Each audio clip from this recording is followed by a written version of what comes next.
Westbound W local train.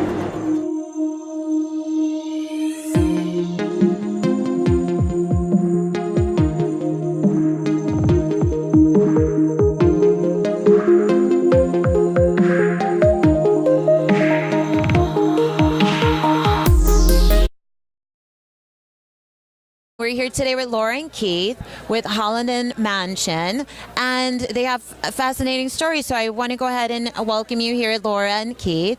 So can you tell us a little bit about the mansion and why you're here today? We are a preservation society that is trying to raise money to restore the Haldeman Mansion. The Haldeman Mansion was built back in the early 1700s. 1760s. First part was built in roughly 1760, and then last being finished in about 1811, 1812. That's amazing. So the mansion itself sits on Indian grounds overlooking the Susquehanna River. It's located in a little town called Bainbridge. So it's a beautiful location. It's secluded. But we have discovered that the mansion is extremely haunted. So I have actually lived on the property. So for the last 3 summers, I have gotten very acquainted with the spirits there. We started letting paranormal teams come in and investigate as a way to help raise money to go back into restoring the mansion. I can honestly say that every team that's been there always comes back. The place is crazy haunted. We've had several local TV shows out there film. We have had celebrities out there leading investigations. And everybody always gets crazy stuff. Lora, I just can't even imagine living in a house that's so haunted. And were you scared? What was your connection behind that? Like, how did you end up there? And but I mean, to live there, that's pretty scary. Like, you're very brave. Actually, there's a carriage house that sits next to the mansion. So I actually live in the carriage house. But I can tell you how I got started, and it's kind of a long story, but I had my own paranormal group. The first summer, I kind of did a program for the Preservation Society and helped bring teams in for them. But since then, I've don't have that paranormal team no more, and I'm actually an officer on the board and the paranormal director, and Keith is actually our vice president. So I just decided to move into the carriage house because I was there so much. So this way I would be there anyway when the teams came. So that's kind of how I got involved there. But I can tell you the spirits that are there, they're all very friendly. There are, the ones that I know of are a little boy, a little girl, a female, several males. One of the males, I call him, I tease him, and I say he's the grouchy male because he will give you sarcastic remarks and he will follow people around and kind of go, like he's angry in your ear.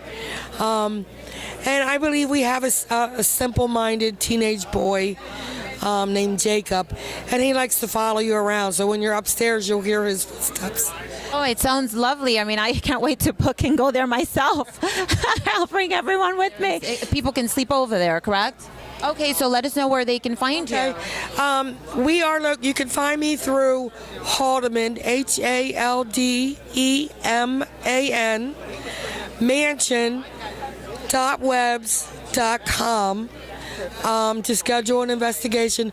We are very affordable, and all the money goes back to the Preservation Society. No, that's actually really great. No, this has been really wonderful, Lora and Keith. Thank you so much, and we really appreciate it. So the Girlievegan show really appreciates it. So thank you. Everyone, so we're here today with Bill, who has an incredible, amazing story, and let's get right to it. So Bill, thank you for being here and letting us interview you now. So tell us a little bit of what you do and why you're here today. Well, first of all, I want to thank you. It's my honor and pleasure to do the interview with you. And I'm Bill Bean. My website is billbean.net. I am a very unique individual in the sense that I kind of don't fit in the paranormal world per se, other than being someone that has had many, many experiences, my family was destroyed by demonic forces. I was nearly destroyed as well. But since that time, I've been on quite a journey, and God has a way of taking things that are horrific and turning that around into something that is very positive. So since that time, I've written 3 books. I continuously travel around the country, and I've become a deliverance minister, a spiritual deliverance minister, non-denominational minister that travels all over the country performing these deliverances / exorcisms for people. And it just seems like now there is more of a need for this than ever before. So for those people that are out there that don't believe in this, you're here to say it does exist. Where there's good, I guess there's bad, correct? And it's unfortunate. I wish that I could tell you that these demonic forces don't exist, but it's unfortunate in a sense. However, it is necessary because God gave us free will, so we're free to make our choices. And where there is God, who is the creator of everything, and he is the all-powerful and all-positive, he created an alternate, a negative force as well. And so in a strange way, God will use some of these things sometimes because of our free will.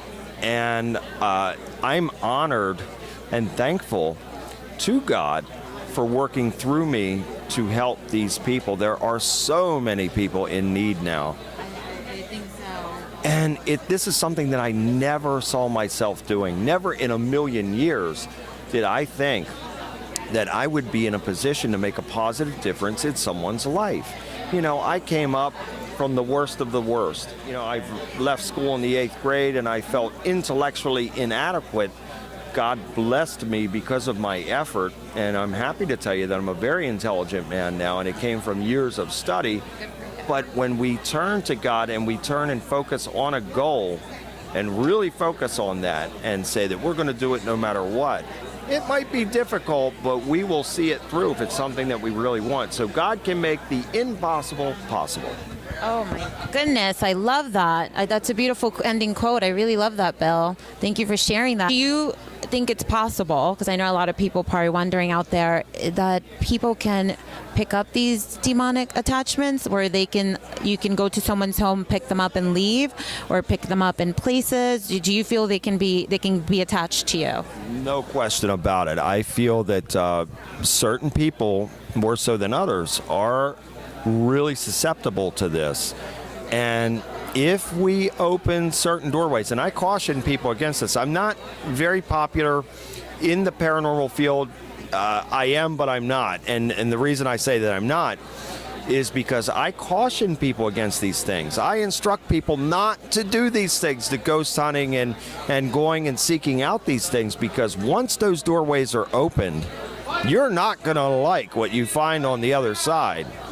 And it is very difficult to get rid of these things once that door is open. And Satan and demons deal in legalities. They deal in legal rights. And God will allow it because of our free will. So if we freely did something to open that doorway for those demons to come through, God will allow that. So I caution people, if you didn't pay attention to anything I've said in this interview, please pay attention to this. These demonic forces are real. This is no joke. People's lives can be destroyed by this. And I say to people, if you pulled up to a beach and you saw a sign at the beach saying, "Shark-infested waters, don't swim here," would you still get out of the car and jump in the water knowing that there's sharks in there? I equate it in the same way. So when you're going in to do these investigations or seeking something on the other side, you better be prepared, because it's like swimming with the sharks. So this is where someone like me comes in. And again, let me be very clear on this. It is not my power. It is the power of God that works through me in helping these people. This is a calling. This is something that I did not choose for my life. So I feel that when someone wants to think about doing this kind of stuff, I always say pray about that, because if that is a calling from God, okay, wonderful. But if it's not, don't do it. if ever there was the disclaimer, don't try this at home, it would be being a person, whether you want to call it an exorcist, deliverance minister, demonologist, whatever you want to call it. This is the do not try at home thing. Lastly, can you let us know where all the viewers, everyone out there, listeners, can go ahead and find you? Because I think that's really important. I think you're going to have a lot of people calling you now. Well, I want to thank you again. I really appreciate it. You're awesome.